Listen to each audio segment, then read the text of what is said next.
परंपरा अजूनही पुढे चालू ठेवलेली आहे आणि कृष्णा वेण्णेचं महात्म्य खूप आहे। तर त्याचा एक श्लोकात तुम्हाला फक्त एक वर्णन करून सांगतो। कृष्णा विष्णू तनु साक्षात वेण्णा देवो महेश्वर उभयो संगमो यत्र मुक्तिस्तत्र न संशय।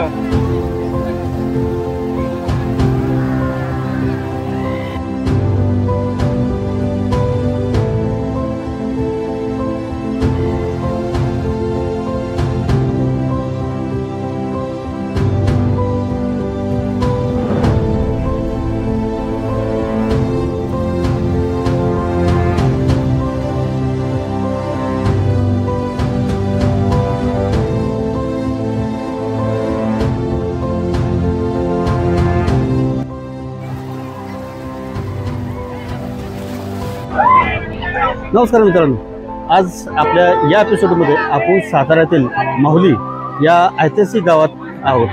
आज या ठिकाणी कृष्णामाईचा रथोत्सव मोठ्या आनंदात आणि उत्साहात साजरा केला जातो। आपण पाहताय कृष्णामाईच्या पात्रामध्ये हा जवळपास 350 वर्ष परंपरा असलेला हा रथोत्सव सध्या रथोत्सव सुरू आहे आणि या ठिकाणी गावकरी आणि आबालवृद्ध मोठ्या संख्येने या ठिकाणी जमून रथोत्सवाचा हा वार्षिक कार्यक्रम जो आहे तो साजरा होतो। आज माघी पौर्णिमेच्या निमित्ताने दरवर्षी याच ठिकाणी हा रथोत्सव मोठ्या आनंदात आणि उत्साहात साजरा केला जातो। आपण माझ्या पाठीमागे पाहताय की हा रथोत्सव अत्यंत उत्साहात आणि आनंदात साजरा केला जातो।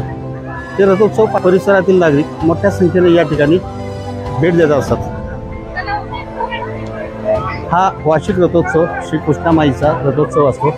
माघी पौर्णिमेच्या निमित्ताने या ठिकाणी हा रथोत्सव मोठ्या उत्साहात साजरा केला जातो।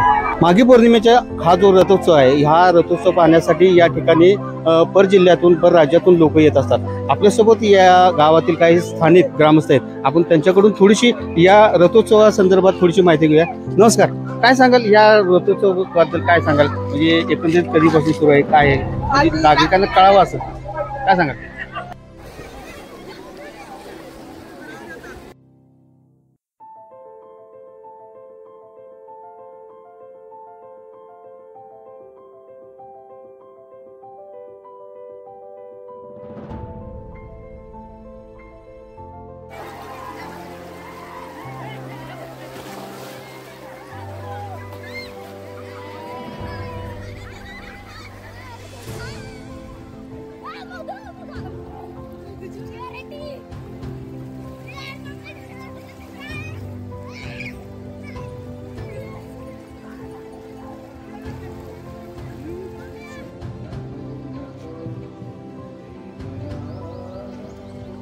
आपल्यासोबत या रथ उत्सव समितीचे काही विश्वस्त आहेत, त्यांच्याकडून आपण साधारणपणे या रथोत्सवाचा जो इतिहास आहे, कधीपासून हा रथोत्सव चालू आहे, एकंदरीत धार्मिक त्याचं महत्त्व काय या संदर्भात आपण यांच्याकडून जाणून घेतोय। आपल्यासोबत काही विश्वस्त आहेत, त्याला काय सांगाल? हा जो रथोत्सव या ठिकाणी माहुली या गावात साजरा होतो, या संदर्भात काय सांगाल? शिवाजी महाराजांच्या प्रतापगडावरल्या युद्धाच्या प्रसंगी कृष्णाकाठाच्या लोकांनी बोललेला जो नवस आहे, तो नवस फेडण्याची परंपरा अजूनपर्यंत चालू आहे। आणि हा जो सर्वधर्म समभाव जो आत्ता जो गुळगुळीत झालेला शब्द आहे, तो 350 वर्षापासून आज 12 बैठी आणि सर्व समूह मिळून हा उत्सव करतो। हा रथ उत्सव हा जगात नव्हे भारतातील एक नंबरचा उत्सव आहे की सर्व लोकांना बरोबर घेऊन इथं मान पान काही नाही, ज्याचे त्याचे मान ठरले ते येतात।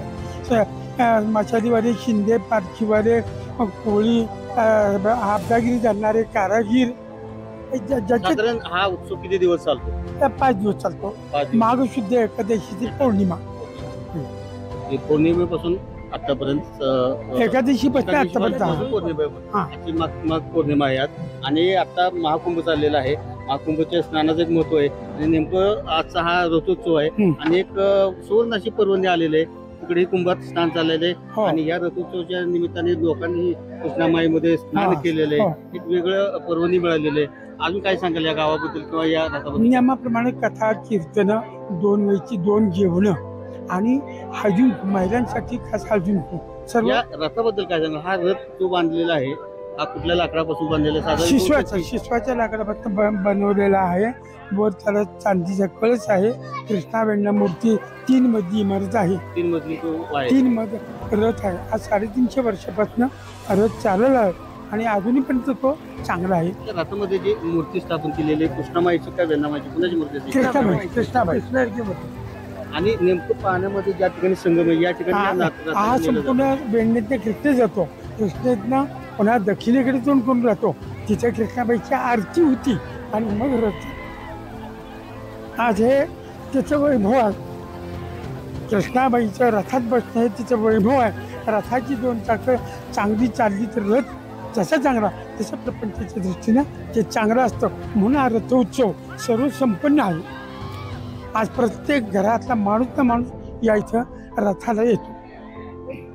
ते होते आपल्यासोबत या रथोत्सव समितीचे जे विश्वस्त आहेत. या विश्वासाने सांगितले की गेले साधारण 350 वर्षापासून किंवा अखंडपणे सर्व धर्मसमभाव सर्वांना एकत्र घेऊन चालणारी, कुणाचाही मानपण नाही किंवा कुणाला मोठं कोण लहान असं नाहीये, सगळ्यांना एकत्र घेऊन चालणारा हा रथोत्सव आहे. हा सातारा येथील माहुली संगम माहुली या ठिकाणी दरवर्षी माघ पौर्णिमेला साजरा होतो. यावर्षी जमलं नाही, पण पुढच्या वर्षी आपण सर्वांनी अवश्य यावं, या रथोत्सवात सहभागी व्हावं एवढं सांगतो. जय हिंद. कृष्णाबाई